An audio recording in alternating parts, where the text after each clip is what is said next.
F1 is back after its summer break this weekend here at Zandvoort for the Dutch Grand Prix, and Media Day has been full of unresolved issues and some interesting rumours as well. For the unresolved issues, talking about George Russell and Kimi Antonelli's contracts at Mercedes, still no movement there, and George Russell saying it'll actually be a matter of weeks, he thinks, potentially many weeks, until there's any movement and confirmation of an extension for him and Antonelli, but it is expected that those two will be staying put.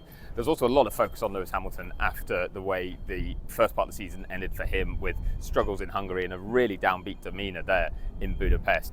He was slightly more upbeat. He was certainly more positive with what he was saying, even if he wasn't really delivering it in the most upbeat way today. But he said his main focus for the second half of the season is having more fun and remembering his love for F1, because he said if you don't love what you're doing, why are you doing it? And he still loves doing this. But he'd maybe let the pressure and all of the incidents that are needed, the work that's needed to change teams, kind of cloud that and get in the way of that in the first part of the year. So he's looking to enjoy himself more, and I think that'll be good for everybody involved if he is able to do that. There's a lot of talk, obviously, about the Cadillac driver lineup that we learned this week. The fact that that was confirmed earlier this week, with Valtteri Bottas and Sergio Perez driving for the team. A number of drivers were asked about their return and were very positive about seeing both of those experienced names back on the grid. Not that everyone was then being allowed to ignore the fact that it meant there was no rookies, no American driver, but this is where the vicious rumour comes in, because there's a number of questions to drivers about Alex Palou and the potential for him to join the grid, because Red Bull have been linked with a move for Palou. Now, I've had Palou's manager say that he's had no talk to Red Bull at all.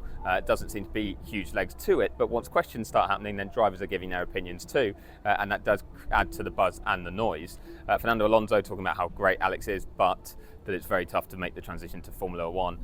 Max Verstappen saying the same, but that he's been really impressed by what he's doing in IndyCar. But interestingly, Carlos Sainz, the last of the drivers to talk after getting stuck in traffic on his way here this morning, was saying that it would be the best time to join if you were going to, from outside the sport and outside the feeder series here, because of the huge regulation changes in 2026. So maybe, if it were to happen, it would be the time for it to happen. But as I say, I'm not sure there's actually too many legs to that one, but the drivers were being asked about it today, and it does mean it'll continue to rumble on a little bit longer. But tomorrow we'll get track action back underway, so a lot of talking will stop and the racing will start again, and it will all start to be a focus on whether the two McLaren drivers stay at the front of the field in their championship fight.